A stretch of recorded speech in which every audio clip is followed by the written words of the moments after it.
ज्ञानमयी ज्योतिर्मयी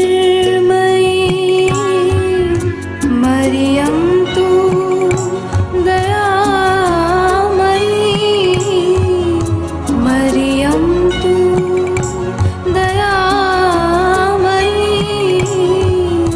मरियं तु दयामयी. Hi, I'm Gayatriba Gohil. Welcome back, children. In the previous video, we saw that there was a king who wanted to be the perfect king and he never wanted to fail. So, in order to achieve this, he thought he needed answers to 3 questions. What were the 3 questions? What is the perfect time to do something? Second, who are the most important people to the king? And the third, what is the most important thing that a king should do at any particular moment? So, in order to get answers to these questions, he sent out messenger all over the kingdom to seek the answers, and seeing that the person who comes up with the best and satisfactory answer would get a reward.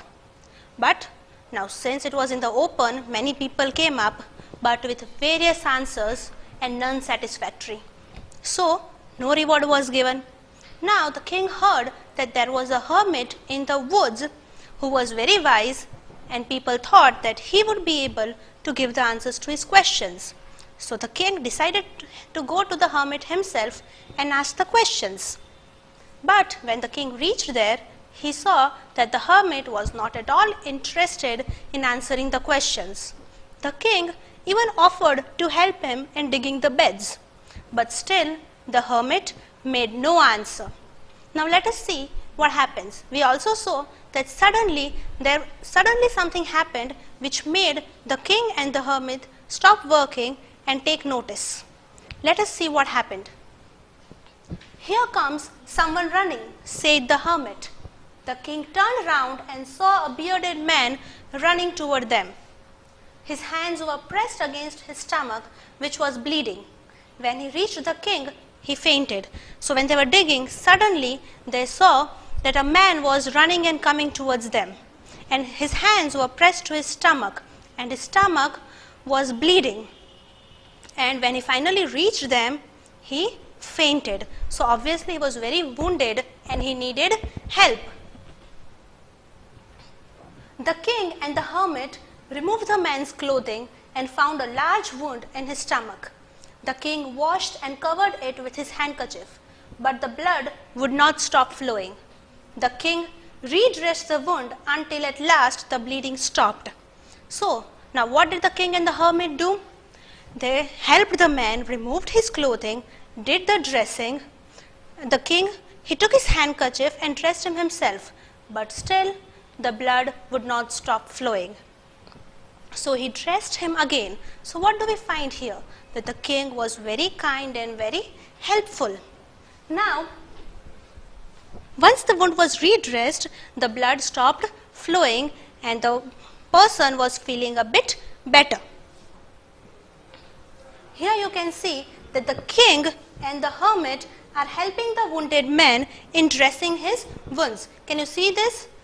Look at this poor bearded man who is sleeping there almost lifeless. He has fainted over there, and the king and the hermit are trying to help him. Can you see this, Astha? Yes? Very good. Now, when the man felt better, he asked for something to drink, and the king brought him fresh water. The king and the hermit carried the man inside to the hut and laid him on the bed. The man went to sleep. Even the king was tired and slept on the floor. Now, after some time, the man felt better. When he was laying on the bed, he asked for something to drink. So, the king went outside and brought him fresh water. Then they lay him on the bed and put him to sleep. Now, the king, who was obviously not used to working so much, after all, he was a king. A king does not do so much work. He does not walk distances for an ordinary person. He does not work all day digging beds. So he was tired and he went to sleep over there on the floor. Now let's see what happens the next day. What do you think happens? The next day, when he awoke, it was several minutes before he could remember where he was or who the strange bearded man lying on the bed was. "Forgive me," said the bearded man in a weak voice. "I do not know you and have nothing to forgive you for," said the king. So now, the next day, finally when the king awoke, it took him several minutes to realize that where he was, in whose house, who was lying over there, what he was doing over there. He had several questions in his mind. But after a few minutes, everything registered. He realized that he was at the hermit's house. The bearded man over there was wounded last night and they had helped him. Now when the bearded man who was lying on the bed saw that the king was finally awake, he told him, he asked for forgiveness. Now the king was surprised because he had never ever met this person before and he was asking for his forgiveness. He did not know that what he was supposed to forgive him for. So he asked him that, "Oh man, I do not know that who you are, and how can I forgive you when I don't know what you have done?" The king was really surprised. Now let us look at the stranger's story. "You do not know me, but I know you. I am your enemy. You put my brother to death and seized my property. I knew you had gone alone to meet the hermit and I was going to kill you on your way home. But you did not return the whole day, so I came here. But your bodyguard recognized me and attacked. I would have died if you had not dressed my wounds. I wished to kill you and you saved my life. I will be your servant forever." So now when he saw that the king was surprised at his apology, he said that, "Let me tell you why I am asking for forgiveness." So the hermit said that, "You may not know me, but I know you. I am your enemy and I had sworn to take revenge on you. I had sworn to kill you because you had punished my brother. You had put him to death and then you took all of my property and that left me helpless. And I wanted to take revenge for that. And when I realized, when I came to know that you were going to meet a hermit outside the kingdom, all alone, without the army of soldiers that you have, I decided that that was the right time to attack. So I took my hiding place and waited for you to return home so that I could attack you on the way. But the whole day passed. The sun went down, but you did not return. So I decided to come out of my hiding place and see what kept you. But your bodyguard saw me and he recognized me. And when he came to know about my intentions, he attacked me and I came running over here. But you kind king, you helped me. You dressed my wounds.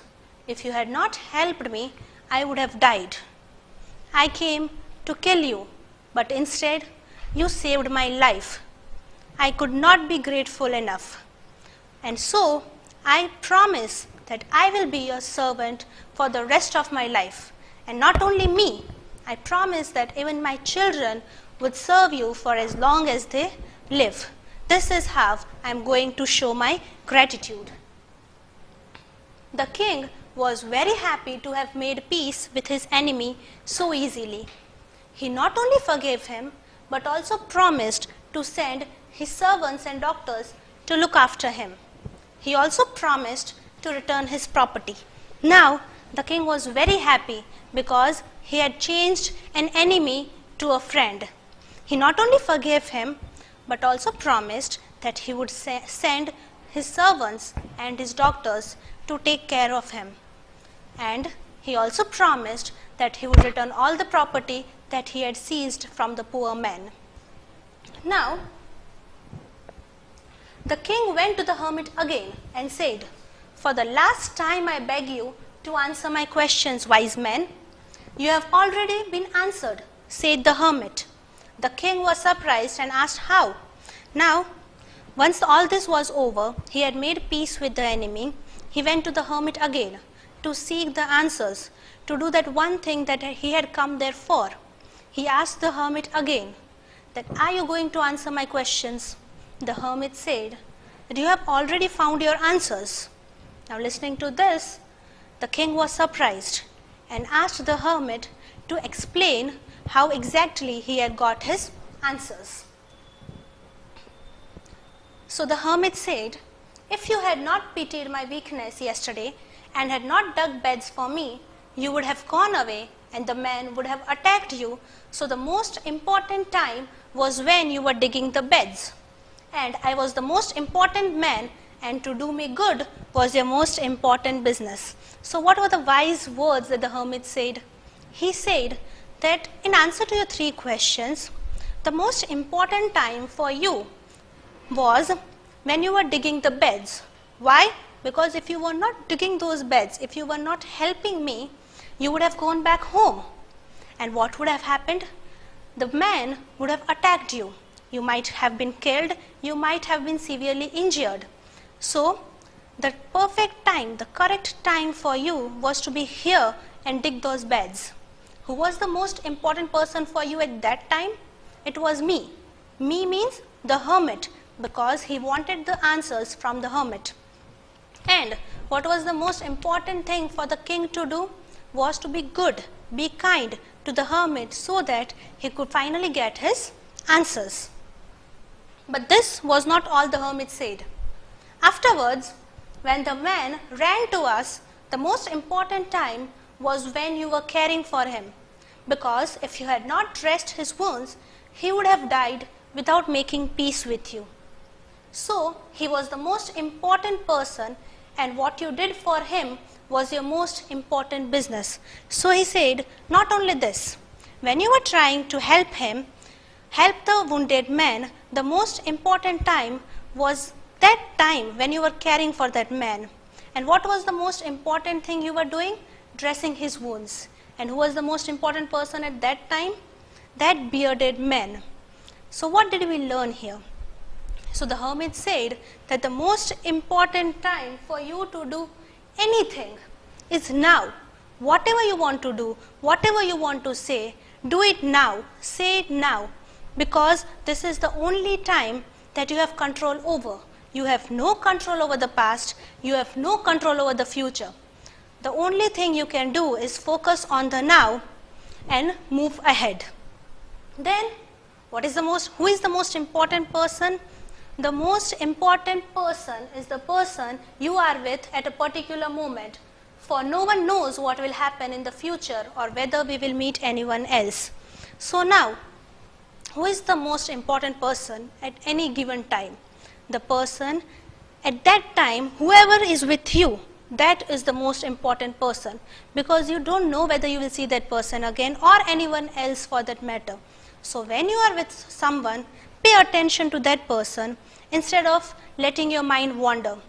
Be good to that person, be with that person. So the most important person at any given time is the person who is there with you at that time. And the most important business is to do that person good, because we were sent into this world for that purpose alone. So what is the most important business that you should do at any given moment? Is be good to that person who is there with you at that time, because that is the only purpose we are sent here. So the king finally found the answers to his 3 questions, which is, what is the right time to begin something? The right time, the perfect time to do anything is to do it now, without procrastinating, without leaving it for tomorrow.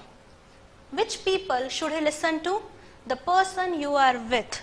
Who is the most important person at any given time? The person who is there with you. And what is the most important thing for him to do? Be good to that person. The most important thing that you should do at that time is be good to that person. So here we get a very important life lesson. These 3 questions, remember these questions and the answers, and you will never fail at anything. This is the end of our chapter 1, children. Read this properly, learn the word meanings, and I will see you in our next lecture. Bye.